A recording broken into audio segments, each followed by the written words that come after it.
Hello mga kakusina! Today's kitchen eksperimento ay ang masarap na egg fried rice. Simulan natin sa mga ingredients.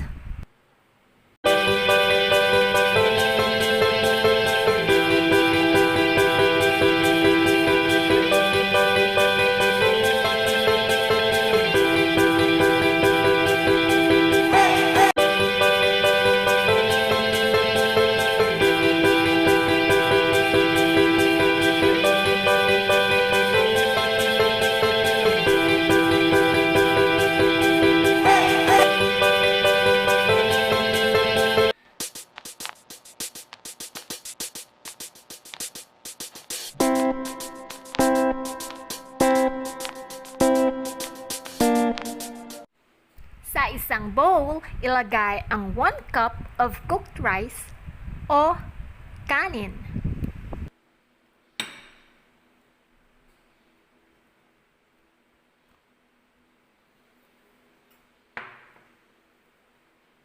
Spread lang natin ito sa bowl.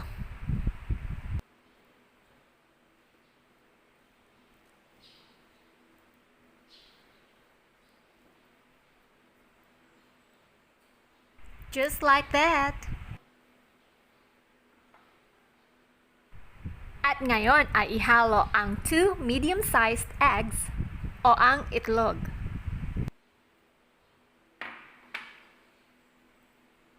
Spread at mix-mix lang natin sa ating rice o kanin.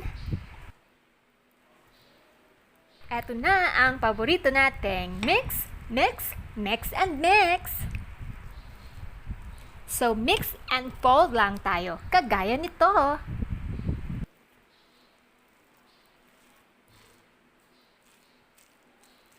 Pag na-spread na natin ang eggs, mag-saute lang ng garlic o bawang. Ihalo ang spring onions o chives.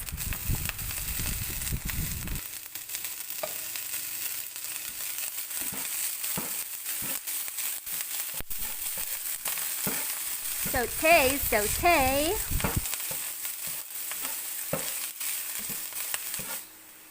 At ilagay ang 1 teaspoon ng oyster sauce.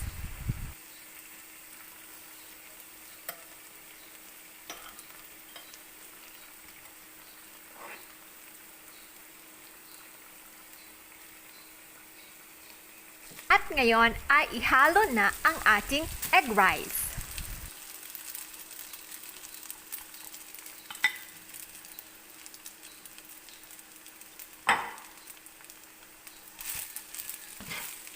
Combine lang natin ang mga ingredients na mabuti.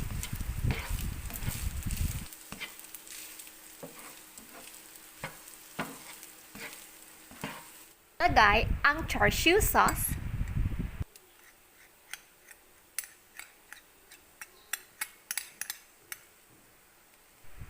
Ihalo at i-coat na mabuti sa ating rice.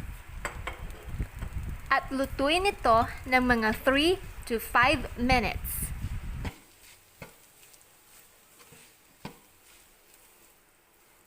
Ito na naman ang paborito nating halo, halo, halo, mix, mix, mix.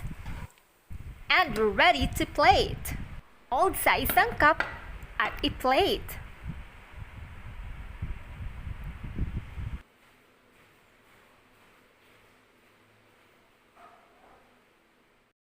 Garnish with some chives and celery. Ayan na ang ating masarap na egg fried rice. Enjoy!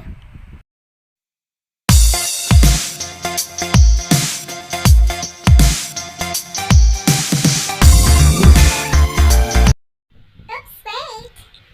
Huwag kalimutan mag-subscribe at mag-like para sa mas marami pang kitchen eksperimento.